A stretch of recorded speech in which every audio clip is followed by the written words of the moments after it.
The air in the Selene Dominion tasted of antiseptic and silence. It was a scent Aris, former queen consort and now sole regent of the luminal throne, had curated as meticulously as she curated her own expression. The halls of the spire of perfected zenith gleamed, a kilometer-high needle of polished lunar alloy, its surfaces reflecting nothing but more sterile perfection. Here, in the heart of an empire spanning 17 systems, flawlessness was not an aesthetic. It was a sacrament, and Aris was its high priestess. Her footsteps, sharp and precise, echoed in the vast, empty corridor leading to her daughter's chambers. She was a study in controlled elegance, 7 feet tall, her form slender and graceful, clad in a gown of woven metallic threads that flowed like liquid mercury. Her skin was the color of moonstone, smooth and cool, and her hair, the silver white of a star's core, was bound in a severe, intricate crown that was both regalia and cage. Her face, beautiful as a frozen constellation, betrayed nothing. Grief for her lost consort, Kaelin, had been excised. Fear for her daughter's future was a luxury she could not afford. Love? Love was a vulnerability the ruling conclave would scent like blood and water. The conclave. 12 pairs of eyes, judgmental and cold, forever assessing her fitness.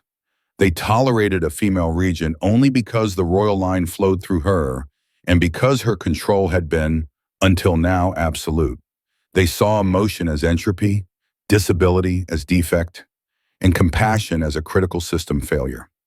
She paused before a featureless door, indistinguishable from the wall. A biometric scan admitted her into an antechamber, then another into the room beyond. It was a beautiful prison. Large, airy, filled with soft, monochromatic light. Every surface was rounded, padded, safe. It was utterly silent but for the gentle hum of filtration systems. In the center of the room, 2 small figures sat facing each other on a pristine white rug. Leora and Alara, her daughters, 8 cycles old. They were mirror images of their mother's elegance, their small faces serene, their own moonstone skin flawless, and their eyes, large in the luminous violet of their lineage, were sightless, clouded from birth by a genetic anomaly. To them, the girls were living evidence of imperfection in the royal bloodline, to be hidden, their existence a whispered rumor, their disability a state secret. They had never felt rain or the texture of unsanitized cloth. They had never heard an unregulated sound. They were perfect, empty vessels. "Daughters," Eris said, her voice modulated to a gentle yet entirely impersonal register. They turned their heads in unison toward the sound. "Mother," they chimed, their voices identical, flat. They did not smile. They had not been taught how. Aris felt a fracture in her internal ice, a hairline crack of agony. She saw Kaelin's smile in Leora's tilt of her head, his inquisitive pause in Alara's stillness, but she could not reach for them. Touch was scheduled, brief, functional. Love was a solvent that would melt the foundations of her control, and the spire would tumble down upon them all. She delivered a standardized inquiry about their lessons, received flawless recitations in return, and left, the door sealing behind her with a sigh like a tomb. Far below, in the sublevels where the air grew thick with the smell of lubricant and recycled oxygen, Leo Markov was on his knees, scrubbing. Humanity's place in the Selene Dominion was that of a tolerated, mildly useful organism.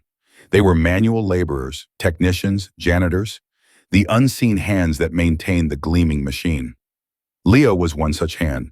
At 35, he was gaunt, weariness etched into the lines around his eyes, which were the color of a Terra twilight. His hands, submerged in warm, soapy water, were calloused and scarred. His universe was not the empire of stars, but a single hospital room on a grimy orbital habitat around Gamma Cygni. His daughter Maya, 8 years old with her mother's fiery hair and his stubborn chin, was dying of a degenerative neural condition. The Selene had the technology to cure her. They also had a price that was a lifetime of wages. This job, this miserable, invisible job in the heart of the perfection-obsessed empire, paid 10 times what any human position elsewhere did. He'd sold everything, taken the 2-year contract, and now he scrubbed floors under the contemptuous gazes of drone overseers, counting the seconds until his next transmission home, feeding every credit into the black hole of hope. His assigned sector was the lower botanical atrium, a vast, climate-controlled chamber containing flora from across the empire, each plant a specimen of abstract geometric perfection. It was rarely visited by the upper echelons. It was also, though he didn't know it, directly beneath the private royal chambers. One evening, running behind the schedule, Leo heard it, a sound utterly alien in the spire, a melody. It was soft, broken, coming from a service duct he was meant to clean. He peered in. A small, silver-haired child in a simple gray tunic was sitting in the dim light, her clouded eyes closed, humming. It was a tuneless, experimental thing, a vibration felt more than heard. It was Alara. Shock pinned him. He knew instinctively who she must be. The hidden princesses were a rumor even among the human staff, a dark fairy tale. Protocol screamed at him to retreat, to report, to vanish. But the sound, it was so lonely. It reminded him of Maya singing to herself during her long, painful treatments. He didn't speak. He simply sat, out of sight, and when her halting hum paused, he hummed back. A simple four-note lullaby he sang to Maya. The child went preternaturally still. Not with fear, but with a listening so intense it was tangible. He did it again. A minute later, a second small face appeared beside the first. Leora, he should have fled. They didn't answer. They tilted their heads, a unison movement that was unsettling. But they didn't call for guards. They were, he realized, starved for input. Their world was silent, sanitized, predictable. A human voice, low and warm and utterly unprogrammed, was a novelty. It became a ritual. During his late shift, he would find them, having somehow slipped their drone minders, drawn by the faint, interesting smells and sounds from the service ways near the atrium. He never touched them. He rarely saw them fully, but he talked. He told them, in simple terms, about the plants he cleaned around, not their taxonomic classifications, but how the zephyr fern felt like cool silk, how the crimson spiral smelled like cinnamon and rust after watering. He described the color green as the feeling of shade on a hot day, red as the warmth of a held breath. He broke a cardinal rule. He brought contraband, a single soft bristled paintbrush from his kit, a cup of water. Guiding their small, hesitant hands, he let them feel the brush's bristles, then dip it in water and paint on the dark, absorbent stone of a secluded bench. They felt the water's cool trail evaporate. It was the first poetic thought either had ever voiced. Leo was giving them a language their mother and their world had denied them, the language of metaphor, of sensation, of subjective experience. He told them stories, not Celine epics of conquest and logic, but human fairy tales, of clever animals, of kindness repaid, of beauty found in broken things. He told them of Maya, of her bravery. One afternoon, desperate to convey the concept of texture, he took a great risk. He had a scrap of his own daughter's old dress, a soft, faded red flannel, smuggled from his quarters. He pressed it into Leora's hand. Her fingers closed on it. She brought it to her cheek. Her perpetually serene face underwent a seismic shift. Her brow furrowed, a new sensation. Her lips parted. "It is warm," she whispered. "It holds shapes. It is not smooth." She held it out to Alara, who gasped at the complexity of it. "It's loved," Leo said softly, his own throat tight. "That's what you feel." Eris discovered them exactly like that. She had been alerted by a security anomaly, a door cycle unaccounted for. Moving with silent, lethal grace, she had followed the trail, her heart a drum of cold dread. She envisioned assassins, kidnappers, conclave spies corrupting her heirs. She found them in a secluded, sun-dappled corner of the lower atrium, hidden from main paths. Her daughters were on the ground, their immaculate tunics slightly smudged. A human, a janitor, was kneeling before them. Rage, white and purifying, filled her. She prepared to summon guards, to have this contaminant executed, to purge this weakness. Then she saw Leora's face. Her daughter was smiling. A real, uncoordinated, glorious smile that lit her features with an emotion Eris had not seen since Kalen's death. Alara was laughing, a sound like chiming bells, utterly foreign, as she ran her fingers through a trickle of water from a drip irrigation line, feeling its chaotic path. The human was speaking, his voice a low, gentle rumble. Leora responded, her voice not flat, but alive with wonder. The stream is not obedient. It is persistent. Aris stood, frozen. The scene did not compute. This was not corruption. It was cultivation. He was not exploiting their blindness. He was speaking to them through it, building a world for them she had never imagined. He was giving them joy, the very thing she had excised from her own life to protect them. She must have made a sound. The human's head snapped up. His eyes met hers. She saw no guile, no treason, only a deep, weary fear, and a protective instinct as he subtly shifted his body between her and the girls. He knew who she was. He expected death. Leora turned. Mother, the air moves differently. Eris found her voice, but it was not the regent's ice. It was cracked. Alara, still smiling, held up the flannel scrap. Mother, feel. It is a texture. Iris looked at the human. He bowed his head, not in submission, but as a man accepting a verdict. My lady, he said, the human honorific, clumsy in the saline air. Leave us, she commanded him, her regal facade slamming back into place. He rose, throwing one last pained look at the girls, and melted into the foliage. Alone with her daughters, Eris knelt. She took the scrap of cloth. She felt its soft, napped surface. For a decade, she had touched only polished metal, cool silk, hard data slates. This simple, worn fabric felt like a shock to her soul. It did feel warm. It felt alive. The floodgates opened. They spoke of colors as feelings, of stories where cleverness ate brute force, of water that painted ghosts, of a daughter named Maya who was brave. They spoke with excitement. They were no longer serene statues. They were children. That night in her sterile chambers, Eris broke. She didn't cry. She had forgotten how. But she shook violently, silently. She had built a fortress of control to keep her daughters safe, and in doing so had locked them in a sensory dungeon. A human, the lowest form of life in her empire and invisible, had shown them a window to the world. He had done what she, in her fear, had never dared. He had seen them, not as flawed princesses, but as children. He had practiced kindness, and it was the most dangerous, revolutionary act she had ever witnessed. She began to observe. She used hidden monitors, not to condemn, but to learn. She watched Leo with her daughters. She saw his infinite patience, his quiet humor, the way he listened to their blind perspectives and expanded upon them. He never mentioned her, never sought advantage. He spoke of his own child with a love so raw it was a physical ache in Eris's chest. She saw Kaelin in him, not in appearance, but in that gentle, unwavering core. Her consort had been a poet, a musician, his emotions a vibrant, unashamed tapestry.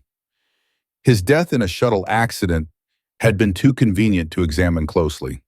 The ice around Eris's heart did not melt. It shattered. Love, long suppressed, flooded in, carrying the debris of a decade of grief and terror. She started visiting her daughters not out of duty, but out of need. She began to tentatively, awkwardly engage in their new language. She brought them a polished river stone, describing its smoothness. Eris wept then, silent tears that felt like acid and absolution. She summoned Leo, not to the throne room, but to a private terrace overlooking the nebula-washed sky. He stood before her, resigned. Your daughter, Eris began, her voice unfamiliar to her own ears. Maya. Leo's defiance crumbled into desperation. He told her everything. The slow fading, the pain, the astronomical cost of Selene synaptic weavers. The technology exists here in the spire, Eris stated. I know, he whispered, the hope in his eyes a painful thing to see. I'm saving. Iris looked at this man who had given her children a universe, who worked himself to the bone for a child light years away. She saw the true architecture of strength, and it was not an unyielding alloy, but in the resilient, fibrous bond of love. It was a strength that bent, that adapted, that persisted like his foolish, beautiful stream. Your contract is amended, she said, the regent's tone returning, but underpinned by a new resonance. You are appointed royal gardener with purview over the private royal suites. Your pay is increased 50-fold. Leo staggered. He searched her face, not for deception, but for the meaning behind the act. He saw not pity, but a debt being paid, an understanding reached. He saw a mother. He bowed deeply, this time in true respect. Do not thank me, she said, turning to the stars. Continue your work with my daughters. The change was subtle at first, a splash of muted color in the girls' chambers, a blue blanket, a green cushion, the sound of simple wind chimes in the breeze from a vent. Then Iris made her first public misstep. Perhaps, Iris heard herself say, her voice clear in the silent chamber, efficiency is not the only metric of value. The silence that followed was profound, brittle. Vex's ocular membranes narrowed. He had heard the change. He had smelled the thaw. The crisis erupted from a different vector. A drone minder, decommissioned for failing to prevent the princess's wanderings, was interrogated by the Conclave's security arm. Under pressure, it revealed fragments. A human presence, unregulated sounds, the scent of alien organic matter, paint. Vex pounced. He presented the evidence to a full Conclave session, holograms displaying Leo's personnel file, security logs of his proximity to the royal sector. The region has been compromised, Vex intoned, his voice dripping with faux regret. Emotional contagion from a lower species. She has allowed a biological contaminant to interact with the royal heirs, distorting their conditioning. Her judgment is flawed. Her emotional control is broken. She is unfit to rule. Iris stood before them, her mercury gown seeming like armor. She felt the old fear, the ice wanting to reform. But she also felt the ghost of a flannel scrap in her hand, heard her daughter's laughter. She thought of Leo's stories, where the clever animal won not by fighting the lion, but by understanding the terrain. Counselor Vex speaks of contamination, she said, her voice not rising but deepening, gaining a new resonant power. He speaks of flaws. She did not call for guards, she activated a private comm. Leora, Alara, the voice. A collective shockwave passed through the conclave. The princesses, the hidden ones, brought here. Dear, the doors opened. Leo entered first, still in his simple maintenance clothes, holding the hands of Leora and Alara. The girls were not in royal garb, but in simple tunics of soft blue and pale green. They walked with their heads held high, their blind eyes facing forward. The conclave stared, some in horror at their unveiled flaw, others in confusion at their calm dignity. Vex recovered first. Behold, the living evidence. Eris ignored him. She knelt, opening her arms. Her daughters walked to her, not with programmed steps, but with the slight uncertainty of children navigating by sound and memory. They did not flinch from the stairs. Daughter, Eris said to Leora, her voice echoing in the hushed chamber. Counselor Vex says your blindness is a flaw, a weakness. Leora turned her clouded eyes toward the sound of Vex's indignant breath. Her voice, clear as crystal, filled the room. I do not see your faces, counselor, so I cannot be blinded by your expressions of contempt or false smiles. I hear the tightness in your voice that speaks of fear. I feel the cold anger in the air you displace. My sister and I, we see the truths you hide with light. Is that weakness? The chamber was utterly still. Ilara spoke next, kneeling and placing her palm flat on the polished floor. This room is very loud with silence. It is heavy. It wants to crush things into shapes it understands. The atrium, where the voice tells us stories, is lighter. Vex spluttered. This is gibberish. It is metaphor, counselor, Eris said, rising. She turned to the conclave. You have built an empire on perfection, on control. You hid my daughters because they did not fit your flawless ideal. You demanded I cut away my heart to rule, but this inferior human, she gestured to Leo, who stood quietly, his hand resting reassuringly on Alara's shoulder. This grieving father has shown a different power. He has shown that strength is not in never bending, but in having something so precious you choose to bend rather than break. That love is not a vulnerability, but a source of resilience you cannot algorithmically predict or control. He has given my daughters and me a greater gift than any technology, the capacity for joy. She looked at each counselor in turn. You claim I am unfit. You are correct. I am no longer fit for your empire. It was not a coup of weapons, but of ideas. The confrontation did not end that day. Vex rallied traditionalists, but the image of the blind princesses speaking profound, unsettling truths, of the human standing as a quiet pillar of compassion, had been broadcast across the spire. It spread through the empire. A silent, pervasive shift began. Artists, suppressed for cycles, found their voices. Differently abled Celine, hidden away, began to be seen. The myth of perfect, unemotional strength was challenged by the visible, potent strength of a love that dared to be soft. Eris, with the conclave fractured, assumed direct control, dissolving its absolute power. Leo, his Maya cured and brought to the spire, was appointed Royal Cultural Liaison, a title that made traditionalists choke, but which carried real influence.